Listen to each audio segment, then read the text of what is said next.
এইখন শিৱসাগৰে ঐক্যৰ কথা কয়, সম্প্ৰীতিৰ কথা কয়। শিৱসাগৰে কেতিয়াও ধৰ্মান্ধতাৰ কথা নকয়, শিৱসাগৰে কেতিয়াও বিভেদৰ কথা নকয়, শিৱসাগৰে কেতিয়াও হিংসাৰ কথা নকয়, শিৱসাগৰে কেতিয়াও বিদ্বেষৰ কথা নকয়। আৰু শিৱসাগৰ বিভিন্ন প্ৰান্তত বিভিন্ন জাতি জনগোষ্ঠী ধৰ্মাৱলম্বী লোকে নিজকে চহকী অসমীয়া আৰু গৌৰৱী অসমীয়া বুলি একেলগে বসবাস কৰি অসমীয়া জাতি গঠন প্ৰক্ৰিয়াৰ পৰিকাঠামোটো অদ্বিতীয় অনিকাল কৰি তুলিছে।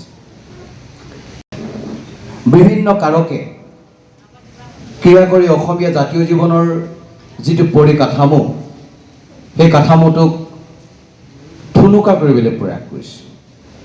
প্ৰয়াস যে এতিয়াই হৈছে তেনেকুৱা নহয়।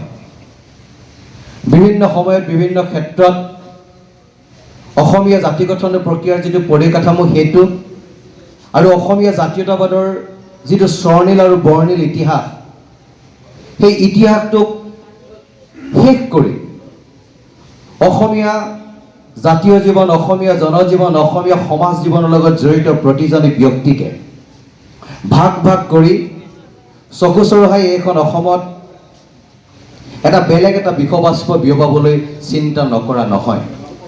সেই পৰিৱেশ যে আজি হৈছে তেনেকুৱাও নহয়, আগতো হৈছে।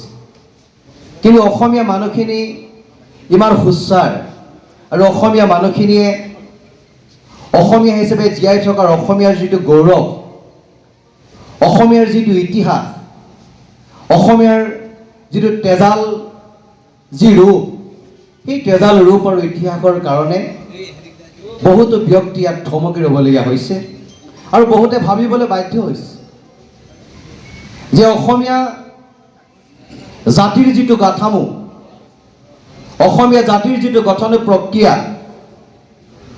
সেই প্ৰক্ৰিয়াত আমি দেখোন কুঠাৰঘাত কৰিব পৰা নাই।